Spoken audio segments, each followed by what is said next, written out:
सास और बहू की यह कहानी सुनकर आपका हृदय भी सजल उठेगा। अरे बहू, कहाँ मर गई? अंदर से आवाज आती है। जिंदा हूँ माँ जी। तो फिर मेरी चाय क्यों नहीं लाई अभी तक? कब से पूजा करके बैठी हूँ। ला रही हूँ माँ जी। बहू चाय के साथ भजिया भी ले आई। सास ने कहा, तेल का खिलाकर मारेगी क्या? बहू ने कहा, ठीक है माँ जी, ले जाती हूँ। सास ने कहा, रहने दे, अब बना ही दिया है तो खा लेती हूँ। सास ने भजिया उठाई और कहा, कितनी गंदी भजिया बनाई है तूने। बहू, माँ, मुझे कपड़े धोने हैं, मैं जाती हूँ। बहू दरवाजे के पास से छिपक कर खड़ी हो गई। सास भजिया पर टूट पड़ी और पूरी भजिया खत्म कर दी। बहू मुस्कुराई और काम पर लग गई। दोपहर के खाने का वक्त हुआ। सास ने फिर आवाज लगाई, कुछ खाने को मिलेगा? बहू ने कोई आवाज नहीं दी। सास फिर चिल्लाई, भूखे मारेगी क्या मुझे? बहू आई, सामने खिचड़ी रख दी। सास गुस्से से बोली, ये क्या है? मुझे नहीं खाना, ये ले जाओ इसे। बहू ने कहा, आपको डॉक्टर ने दिन में खिचड़ी खाने के लिए ही कहा है, खाना तो पड़ेगा ही। सास मुंह बनाते हुए, हाँ हाँ, तू मेरी माँ ना बन। बहू फिर मुस्कुराई और चली गई। आज इनके घर पूजा थी। बहू सुबह 4 बजे से उठ गई। पहले स्नान किया, फूल लाई, माला बनाई, रसोई साफ की, पकवान और भोज बनाया। सुबह 10 बज गए। अब सास भी उठ चुकी थी। बहू अब पंडित जी के साथ भगवान के वस्त्र तैयार करने लगी। आज ऑफिस की छुट्टी थी, पति भी घर पर थे। पूजा शुरू हुई। सास चिल्लाती है बहू पर, हर बात पे टोका टुकाई करती। बहू ये नहीं, बहू वो नहीं, बहू ऐसे, बहू वैसे। बहू दौड़ी दौड़ी आती और सब करती। अब दोपहर के 3 बज चुके थे। आरती की तैयारी चल रही थी। पंडित जी ने सबको आरती के लिए बुलाया। सबके हाथों में थाली दी। जैसे ही बहू ने थाली पकड़ी, थाली हाथों से गिर पड़ी। शायद भोज बनाते बनाते हाथ में तेल लगा हुआ था, जिसकी वजह से थाली फिसल गई और वो अपना हाथ भी पोंछना भूल गई थी। सारे लोग तरह तरह की बातें करने लगे, कैसी बहू है, कुछ नहीं आता, एक काम भी ठीक से नहीं कर पाती, ना जाने कैसी बहू उठाकर ले आए हूँ, एक आरती की थाली तक नहीं संभाल सकती। उसका पति भी उस पर गुस्सा कर रहा था। सास लेकिन उस समय कुछ नहीं बोली, चुपचाप खड़ी रही। बस यही जवाब दे रही थी कि धीरे धीरे सीख रही है, सब कुछ सीख जाएगी। अब सबको खाना परोसा जाने लगा।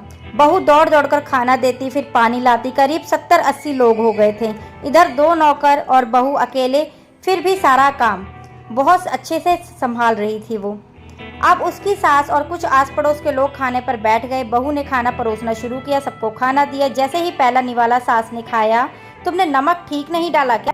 एक काम ठीक से नहीं करती, पता नहीं मेरे बाद घर को कैसे संभालोगी। आस पड़ोस वालों को तो आप सब जानते ही हैं, वो तो सिर्फ बहाना ढूंढते हैं नुक्स निकालने का। फिर वो सब शुरू हो गए, ऐसा खाना बना है, वैसा खाना बना है, ऐसी बहू है, ये वगैरह वगैरह बातें उन्होंने बनानी शुरू कर दी। दिन का खाना हो चुका था। अब बहू बर्तन साफ करने के लिए नौकरों के साथ लग गई। रात में जगराता का कार्यक्रम रखा गया। बहू ने भी 1-2 गीत गाने के लिए स्टेज पर चढ़ गई। सास जोर से चिल्लाई, मेरी नाक मत कटवा देना, गाना नहीं आता तो मत गाना, वापस आ जा। बहू मुस्कुराई और गाने लगी। सबने उसके गाने की तारीफ करी, पर सास मुंह फुलाते हुए बोली, इससे अच्छा तो मैं ही गा लेती, मैं जवानी में बहुत अच्छा गाया करती थी, तुझे तो उससे कुछ भी नहीं आता। बहू मुस्कुराई और चली गई। अब रात का खाना खिलाया जा रहा था। उसके पति के ऑफिस के दोस्त साइड में ही ड्रिंक करने लगे। उसका पति चिल्लाता, थोड़ा बर्फ लाओ, और सास चिल्लाती, यहाँ दाल नहीं है। फिर चिल्लाती, कोल्ड ड्रिंक लेके आओ, पापड़ लेके आओ। इधर उधर काम करते करते आखिर में उसके पति की शराब की बोतल गिर पड़ी और उसके दोस्त के ऊपर बोतल टूट गई। पति गुस्से में 2 झापड़ अपनी पत्नी को लगाते हुए कहता है, जाहिल कहीं की, देखकर नहीं कर सकती, तुझे इतना भी काम नहीं आता। सारे लोग देखने लगे। उसकी पत्नी रोते हुए कमरे की ओर दौड़ी। फिर उसके दोस्तों ने कहा, क्या यार, पूरा मूड खराब कर दिया, यहाँ नहीं बुलाया होता, हम कहीं और ही पार्टी कर लेते। कैसी अनपढ़ गवार बीवी लेके आया है तू, उसे तो मेहमानों की इज्जत तक नहीं करनी आती। अब तो आस पड़ोस की औरतों को भी बहुत अच्छा बहाना मिल गया था। वो कहने लगी, देखो क्या कर दिया तुम्हारी बहू ने, कोई काम नहीं आता।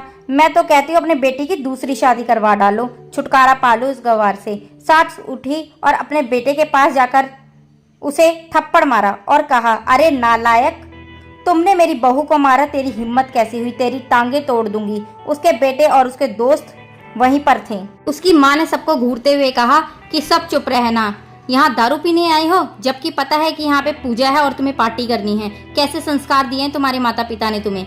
और किसने मेरी बहू को जाहिल बोला, जरा इधर आओ, चप्पल से मारूंगी अगर मेरी बहू को किसी ने एक शब्द भी कहा तो। अरे पापी, तूने उस लड़की को बस इसलिए मारा कि शराब टूट गई उससे।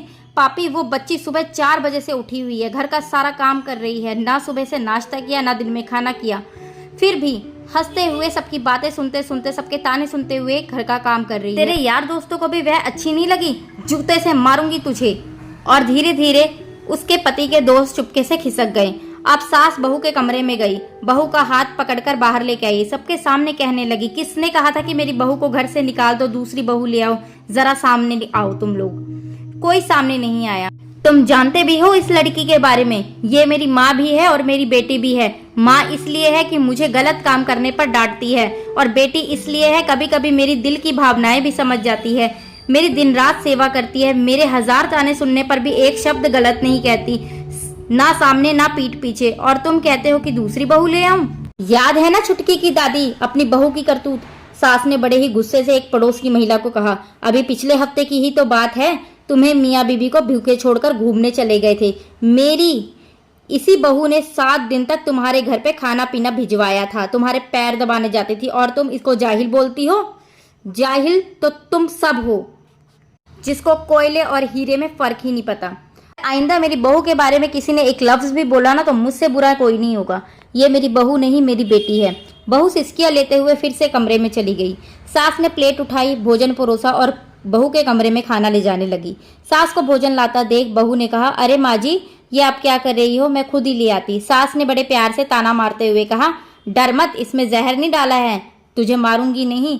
तुझे नई सास चाहिए होगी, पर मुझे नई बहू नहीं चाहिए। बहू ने अपने सास को रोते हुए गले से लगा लिया, और पहली बार सास भी रो दी और कहा, चल खाना खा ले।